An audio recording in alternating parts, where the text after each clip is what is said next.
श्रोता प्रेमियों, मैं राम सागर शास्त्री आप लोगों के समक्ष रखने जा रहा हूं बृहदारण्यकोपनिषद में गार्गी और याज्ञवल्क्य का संवाद।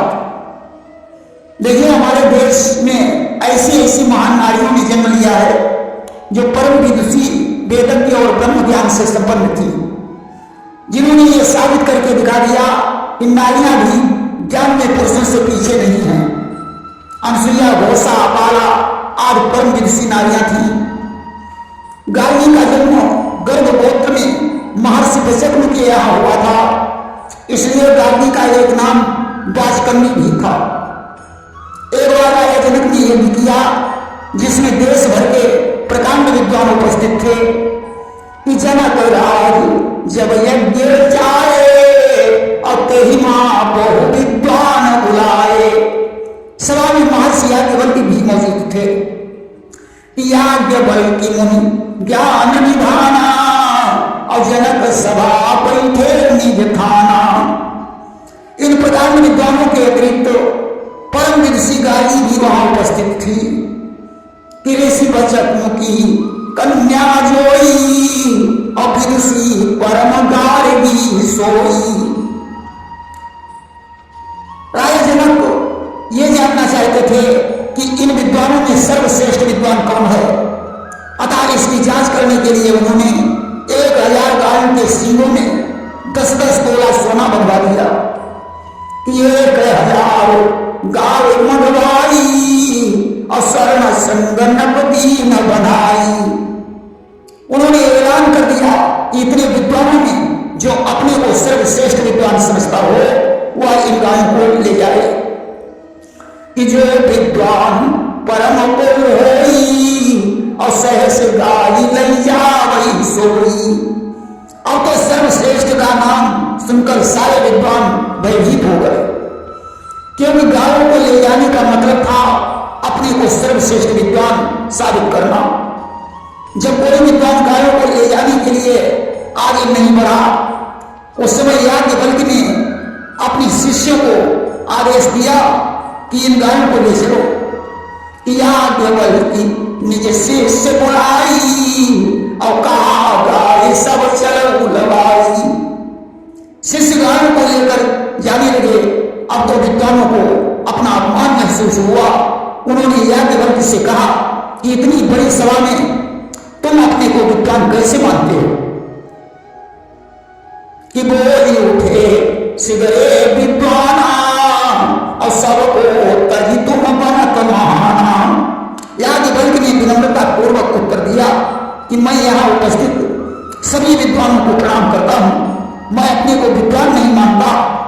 मैं गायों को इसलिए ले जा रहा हूं क्योंकि इन गायों की मुझे आवश्यकता है कि नहीं अंकुर घमंड को जामा और सकल ऋषि में कौ करम प्रणाम कि हमारे घर नहीं कौ गाई और ताते हमारी भी हटवाई। विद्वानों ने कहा कि बिना शास्त्रार्थ किए तुम इन गायों को नहीं ले जा सकते हो कि शास्त्र युद्ध हम ते अब की जय और जीत के गाय सकल लगी जय। याज्ञवल्क्य ने कहा कि कोई बात नहीं, शास्त्रार्थ करो, परंतु याज्ञवल्क्य के साथ शास्त्रार्थ में कोई भी विद्वान विजयी नहीं होगा। कि आगे सब श्रुतिवाद मजारा और तब गार्गी नभ बदन निहारा। अंत में गार्गी ने राजा जनक से कहा, राजन अगर आपकी आज्ञा हो तो मैं याज्ञवल्क्य के साथ शास्त्रार्थ करूं कि जो नरेश कहे आयस होई और तब हम प्रश्न पूछी कोई ले कि जो नरेश को आयस होई और तब हम प्रश्न पूछ ले कोई। देखिए, राजा जनक भी परम विद्वान थे। उन्होंने गार्गी को शास्त्रार्थ करने की आज्ञा दे दी। गार्गी के प्रश्न बहुत पहले और कलिंग अध्ययन पर आधारित थे। गार्गी ने कहा, महर्षि स्वयं को जानने के लिए आत्मविद्या हेतु ब्रह्मचर्य अनिवार्य है। आपकी तो 2 पत्नियां हैं। याज्ञवल्क्य बोले, गार्गी गार्गी ने कहा कि जो परम तत्व की खोज में रहे वही ब्रह्मचारी है।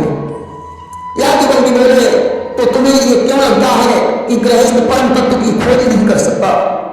गार्गी बोली जो स्वतंत्र है वही सत्य की खोज कर सकता है। याज्ञवल्क्य बोले तो क्या विवाह बंधन है? गार्गी ने कहा बिल्कुल विवाह बंधन है।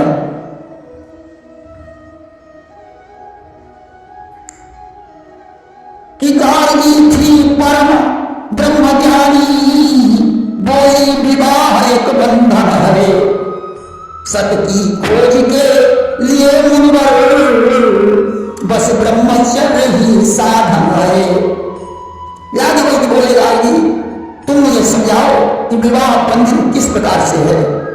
गार्गी बोले महर्षि विवाह में व्यक्ति को औरों का ध्यान रखना पड़ता है, उसका मन किसी न किसी चिंता में लगा रहता है कि नारी दिवस नर सकल गुसाई, और नाच नट मरकट की नाई, अग्रह पालन नाना जंजाला, और ते अति दुर्गम शैल विशाला। संतान होने के बाद उसका मन संतान की चिंता में लग जाता है। ऐसे में मन सत्य की खोज कैसे कर सकता है? इसलिए विवाह बंधन है। याज्ञवल्क्य ने कहा गार्गी तुम मुझे बताओ किसी की चिंता करना बंधन है या प्रेम? गार्गी ने कहा महर्षि प्रेम भी तो एक बंधन है। याज्ञवल्क्य बोले गार्गी प्रेम सच्चा हो तो मुक्त कर देता है, प्रेम में स्वार्थ हो तो वह बंधन है। किया प्रेम अगर सच्चा होता तो बंधन मुक्त बनाता है, जो प्रेम स्वार्थ से भरा हुआ उसमें बंधन दिखलाता है। गार्गी ने कहा महर्षि प्रेम एक स्वार्थ ही है इसलिए बंधन है। याज्ञवल्क्य बोले गार्गी जिस प्रेम में आशाएं या इच्छाएं जुड़ी होती है वह प्रेम स्वार्थ है, परंतु जिस प्रेम में कोई अपेक्षा या इच्छा न हो वो प्रेम बंधन नहीं है। गार्गी ने कहा महर्षि ऐसे प्रेम का कोई उदाहरण प्रस्तुत करो। याज्ञवल्क्य बोले गार्गी आंखें खोल कर देखो, समस्त जगत निस्वार्थ प्रेम का प्रमाण है। प्रकृति निस्वार्थ प्रेम करती है। सूर्य की किरणें पृथ्वी पर पड़ने से जीवन उत्पन्न होता है। ये पृथ्वी और सूर्य क्या मानते हैं कि पृथ्वी क्या हमसे लेती है, सूरज क्या हमसे लेता है। पृथ्वी धारण करती जल को और सूर्य ऊष्मा देता है। ये निस्वार्थ प्रेम ही तो है। प्रकृति और पुरुष की लीला और जीवन उनके प्रेम का फल है। हम सभी उसी निस्वार्थता से उसी प्रेम से जन्मे हैं और सत्य को खोजने में समर्थ हैं। इन प्रश्नों का उत्तर सुनकर गार्गी शांत हो गई। याज्ञवल्क्य ने कहा गार्गी तुम मुझसे और भी प्रश्न पूछ सकती हो। गार्गी ने कहा महर्षि प्रत्येक पदार्थ जल में ओतप्रोत है तो जल किसमें ओतप्रोत है? गार्गी ने कहा महर्षि सुनो जल ही जीवन कहलाता है। जल में मिल जाते सब पदार्थ तो जल किसमें मिल जाता है?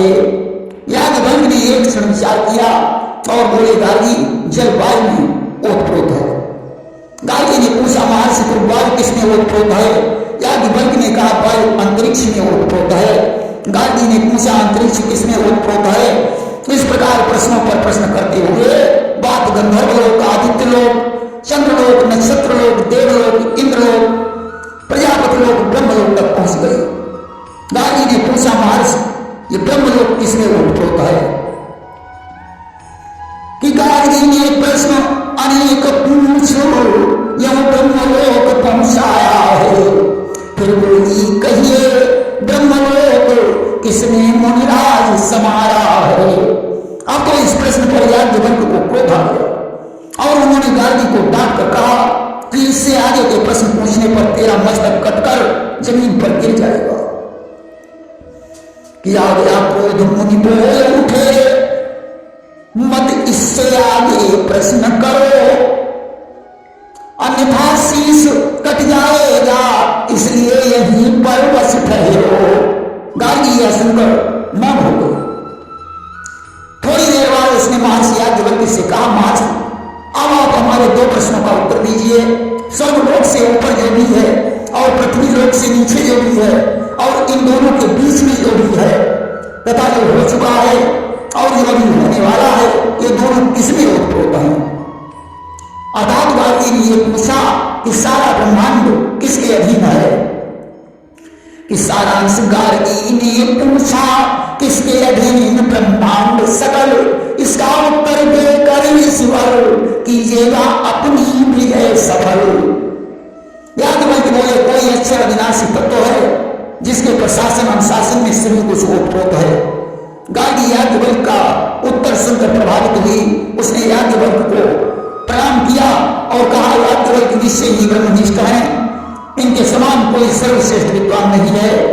सारी सभा ने गार्गी की विद्वता और उदारता की प्रशंसा की। विद्वानों ने कहा कि अब आप निश्चय ही गायों को ले जा सकते हैं। देखिए अपाला अत्रि की पुत्री थी जो परम सुंदरी और बुद्धिमती थी। कि अत्रि की सुता अपाला थी जो परम सुंदरी ज्ञानी थी। पैरों में लख सैत दाग बेहद मन में अकुलानी थी।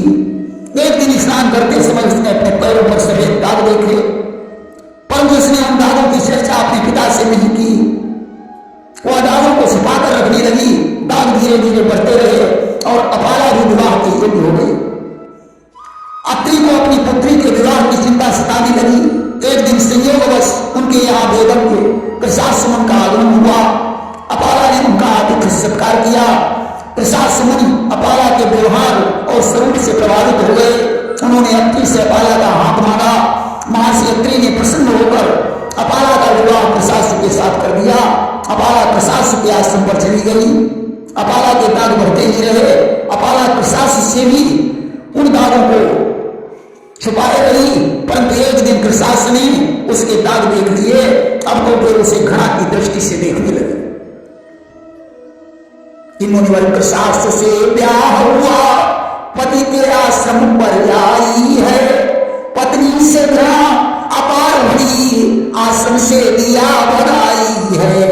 अपमानित होकर अपाला अपने पिता के आश्रम को लौट आई और पिता से बोली, पिताजी मेरे पैरों में सफेद दाग हो गए हैं जिससे पतिदेव मेरा तिरस्कार कर रहे हैं। उन्होंने अपने आश्रम से मुझे बाहर निकाल दिया है। यह बात सुनकर अत्रि को बड़ा कष्ट हुआ। उन्होंने अपाला से कहा, पुत्री पत्नी श्वेत दाग होने के कारण तुझे बाहर निकाल दिया, परंतु मैं तेरा पिता हूं, मेरी गोद तो हमेशा तेरे लिए खाली रहेगी। तू इस आश्रम पर निवास कर और इस रोग के लिए भगवान इंद्र की उपासना करनी पड़ेगी जिसमें सत्तू और सोमरस का नैवेद्य चढ़ाया जाएगा। अब तो अपाला प्रेम पूर्वक मंत्रों का जाप करने लगी। मंत्रों में बहुत बड़ी शक्ति होती है।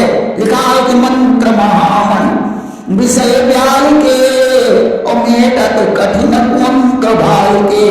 इस तरह उसे उपासना करते हुए कई महीने व्यतीत हो गए। एक दिन सत्तू अर्पित करने के बाद जब सोमरस की बारी आई तो सोमलता को पीसने के लिए उसे कोई पत्थर नहीं मिला। उसने सोमलता को अपने दांतों से पीसकर धरती पर गिरते हुए सोमरस का पान करने के लिए भगवान से प्रार्थना की।